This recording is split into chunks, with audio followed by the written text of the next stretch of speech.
Hello friends, कैसे हैं आप सभी। उम्मीद है आप सभी बहुत अच्छे होंगे। आपका सोशल साइंस का पेपर मेरे पास आ चुका है। काफ़ी आसान ऑप्शनल अगर मैं क्वेश्चन देखूं या एक एक नंबर वाले लघुत्तरी क्वेश्चन देखूं तो काफ़ी आसान क्वेश्चन थे। ठीक है, मुझे पूरी उम्मीद है कि आपने 15 नंबर में से आराम से 13 प्लस लाए होंगे।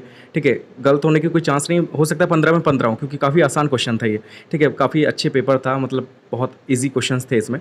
ठीक है, अगर हम बात करें सबसे पहले वस्तुनिष्ठ प्रश्नों की, तो वस्तुनिष्ठ में पहला था कि भारत पर प्रथम मुस्लिम आक्रमण कब हुआ।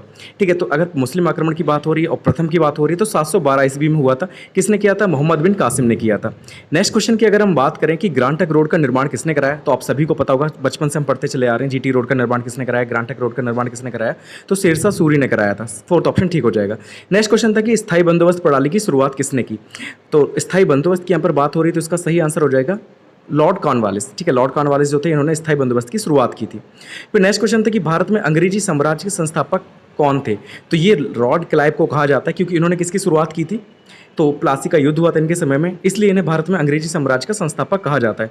फिर नेक्स्ट क्वेश्चन था कि विलय नीति किसने प्रारंभ की, तो विलय नीति की अगर हम बात करें, इसे हड़प नीति के नाम से भी हम जाते हैं, तो ये शुरुआत की थी आपकी लॉर्ड डलहौजी ने। ठीक है, यहाँ पर थर्ड ऑप्शन बिल्कुल ठीक हो जाएगा। फिर है कि पंपास घास का मैदान कहाँ पाया जाता है, तो आप सभी ने बचपन से पढ़ा होगा, मतलब छोटे से हम लोग कई बार पढ़ चुके हैं। तो पंपास घास के मैदान अर्जेंटीना की फेमस है। अर्जेंटीना आपका दक्षिण अमेरिका में पाया जाता है, तो इसका सही आंसर हो जाएगा दक्षिण अमेरिका। नेक्स्ट क्वेश्चन है कि संसार की सबसे गहरी झील कौन सी है, तो संसार की सबसे गहरी झील हम बेकाल झील को कहते हैं। ठीक है, बेकाल झील जो है वो संसार की सबसे गहरी झील है।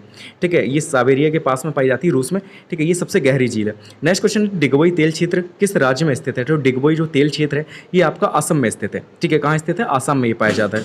नेक्स्ट क्वेश्चन है कि भारत का प्रथम परमाणु केंद्र है, तो प्रथम परमाणु केंद्र की बात हुई, वैसे परमाणु केंद्र काफ़ी है लेकिन प्रथम की बात हुई है तो ये आपका कहाँ पाया जाता है? तारापुर में। ठीक है, तारापुर महाराष्ट्र में भारत का प्रथम परमाणु केंद्र स्थित है। ठीक है, फिर नेक्स्ट क्वेश्चन है कि किस राज्य की तटरेखा सबसे लंबी है, तटरेखा की बात हो रही है, सबसे लंबी तटरेखा की बात हो रही, तो ये आपकी हो जाएगी गुजरात की। ठीक है, पहला ऑप्शन यहाँ पे ठीक हो जाएगा। फिर नेक्स्ट क्वेश्चन की अगर हम बात करें कि राज्यसभा का सभापति कौन होता है, तो आप सभी को पता होगा कि राज्यसभा का जो सभापति होता है वो उपराष्ट्रपति होता है। ठीक है, यहाँ पर सेकंड ऑप्शन जो है बिल्कुल ठीक हो जाएगा। नेक्स्ट क्वेश्चन है कि भारतीय रिजर्व बैंक का मुख्यालय कहाँ पर स्थित है। भारतीय रिजर्व बैंक की अगर हम बात करें, आरबीआई का मुख्यालय पूछा गया तो ये आपका मुंबई में स्थित है। ठीक है, सेकंड ऑप्शन ठीक हो जाएगा।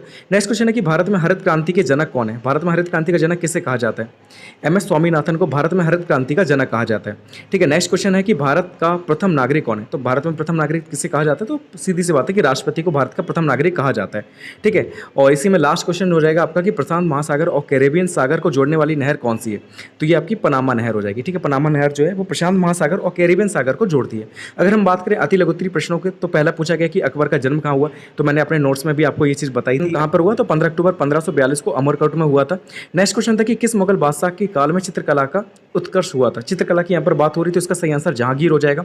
नेक्स्ट क्वेश्चन था कि सत्यार्थ प्रकाश जो है नामक पुस्तक की रचना किसने की थी, तो ये की थी आपकी दयानंद सरस्वती ने।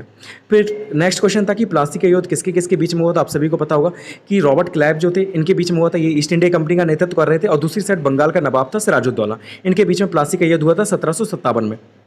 फिर नेक्स्ट क्वेश्चन है कि कनाडा के उत्तरी भाग में निवास करने वाली प्रजाति कौन सी, तो काफ़ी प्रजातियां, अब ये नहीं पता कि इसमें किसकी बात हो रही है। ठीक है, तो इसमें डाउट में है तो मैं नहीं कह सकता। नेक्स्ट क्वेश्चन अगर हम बात करें रानीगंज कोयला खान किस राज्य में स्थित है, तो ये आपकी पश्चिम बंगाल में स्थित है। ठीक है, रानीगंज कोयला खान की अगर हम बात करें तो ये पश्चिम बंगाल में स्थित है। फिर कि भारत में हरित क्रांति की शुरुआत कब हुई, भारत में हरित क्रांति की बात हो रही थी, हरित क्रांति की शुरुआत हुई थी 1968 में। ठीक है, या 1960 का दशक भी हम कह सकते हैं, एम एस स्वामीनाथन के समय में हुई थी। ठीक है, ये इसके जनक कहे जाते हैं भारत में। फिर नेक्स्ट क्वेश्चन था कि राष्ट्रपति जो है राज्यसभा में कितने सदस्यों को मनोनीत करता है, तो 12 सदस्यों को ये मनोनीत करता है। फिर नेक्स्ट क्वेश्चन है कि लोकसभा की सदस्यता के लिए उम्मीदवार की आयु कितनी होनी चाहिए। ठीक है, तो लोकसभा की सदस्यता के लिए जो उम्मीदवार है उसकी आयु कितनी होनी चाहिए, तो ये होनी चाहिए आपकी 25 वर्ष। ठीक है, ये चीज़ याद रखना। नेक्स्ट क्वेश्चन था कि क्षेत्रीय ग्रामीण बैंक की स्थापना कब हुई। क्षेत्रीय ग्रामीण बैंक की बात हो रही तो ये 26 सितंबर 1975 को हुई थी। ठीक है, आरआरबी एक्ट आया था 1976 में, उसके द्वारा इसकी स्थापना की गई थी। फिर नेक्स्ट क्वेश्चन था कि भारत का उच्चतम न्यायालय कहाँ स्थित, आप सभी को पता होगा नई दिल्ली में स्थित है। फिर नेक्स्ट है कि निर्यात से क्या अभिप्राय है, तो निर्यात का मतलब ये होता है कि अपने क्षेत्र में बनी हुई जो वस्तुएं होती है जब हम दूसरे क्षेत्र में बेचते हैं, ठीक है, तो उसे हम निर्यात कहते हैं। ठीक है, या कह सकते हैं कि एक देश में बनी हुई वस्तुओं को दूसरे देश में बेचना, ठीक है, उसे बेचना क्या कहलाता है, निर्यात कहलाता है। फिर नेक्स्ट क्वेश्चन था कि राजस्व से आप क्या समझते हैं, राजस्व किसे कहते हैं, तो किसी कारोबार में या कह सकते हैं किसी बिजनेस में माल या सेवाओं की जो बिक्री होती है उसे हम लोग क्या कहते हैं, उसे राजस्व कहते हैं या आय भी कह सकते हैं इसे। ठीक है, फिर नेक्स्ट क्वेश्चन था कि नाबार्ड से क्या अभिप्राय है, तो नाबार्ड का नाम आप सभी ने सुना होगा। ठीक है, अगर नाबार्ड की बात करें तो ये भारत का एक प्रमुख बैंक है। इसकी स्थापना कब हुई थी? तो 12 जुलाई 1982 को हुई थी। संसद के एक अधिनियम द्वारा इसकी स्थापना की गई थी। इसका उद्देश्य क्या था? तो ग्रामीण क्षेत्रों में कृषि, लघु उद्योगों और कुटीर कुटीर जो उद्योग होते हैं उन्हें बढ़ावा देना इसका मेन उद्देश्य था।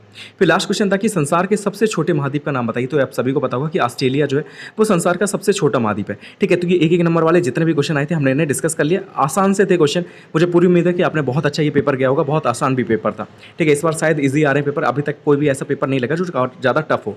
ठीक है, तो चलिए कोई नहीं, तैयारी करते रहिए कल के पेपर्स की। मिलते हैं नेक्स्ट वीडियो में नेक्स्ट पेपर के सॉल्यूशन के साथ। Thank you so much for watching this video.